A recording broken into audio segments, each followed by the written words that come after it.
to who I say, when I say, and what I say. So bayangkan, dengan orang ni aku kelentong, dengan orang ni aku kelentong. Sebelum ataupun the moment you nak convert tu, siapa in your life that time yang you rasa best buddy you tu nak share with, ataupun you terus bagi tahu family, ataupun sebelum you nak convert you bagi tahu dulu ke? Sebelum I convert I dah bagi tahu lah. Sebelum I nak masuk Islam tu, saya dah bagi tahu pada the first one, call mak saya.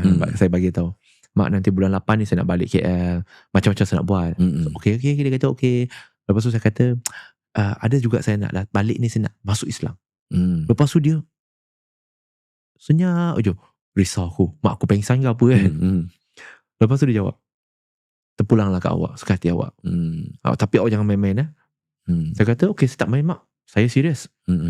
So memang saya bagi tahu awak, sebab kena faham bila saya kata saya memaklumkan, saya bukan meminta izin. Saya bukan minta izin. Saya tak tanya, mak boleh tak saya masuk Islam? Tak. Sebab sebelum saya memeluk Islam, dah banyak keputusan major yang besar dalam kehidupan saya dah buat. Saya bagi tahu kepada mak. Sebab bagi saya tak nak sembunyi apa-apa pun. My life is all about transparency. Sebab apa? Honesty is the best policy. So being transparent. Sekali lagi, peribahasa Cina, Chong tong pai yun tong lah. Daripada kita sakit berpanjangan, biarlah kita sakit sekejap. Daripada kita takut dan risau dan bimbang berpanjangan, sembunyikan daripada family, lebih baik aku bagi tahu, aku berhadapan one off, so mereka dah tahu aku boleh hidup sebagai Muslim. So saya punya mindset macam tu. Bagi tahu, terima tak terima, lantak.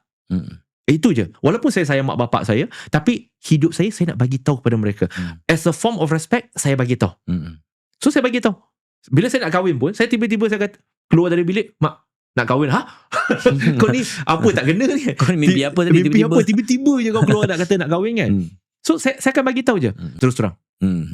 Tak ada nak hiding anything. I think that's the best way kan, because bila you dah transparent, you cerita semua the journey and apa you nak buat semua, so you tak adalah simpan nanti tahu macam mana, tak orang lain terlepas cakap macam mana pula. Dia juga adalah sebab saya lebih prefer kepada saya nak have a peace of mind. So kenapa peace of mind? I don't think I have a good memory. So when I don't think that I have a good memory, so if I want to be a liar, I need to have a good memory. Sebab I need to keep remind myself and remember to who I say, when I say, and what I say. So bayangkan, dengan orang ni aku kelentong, bila jumpa dengan ni, aku cakap apa, aku kena ingat. Tapi when I'm being transparent, I don't have to remember anything. Betul. Because that's what I say. That's what I say to you, that's what I say to him, that's what I say to him. Khalas.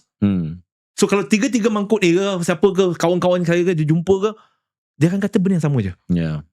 So bagi saya, the integrity dengan credibility tu is very important. Sebab the moment kita menipu sekali, dia akan panjang lah cerita dia. Benda tu jangan.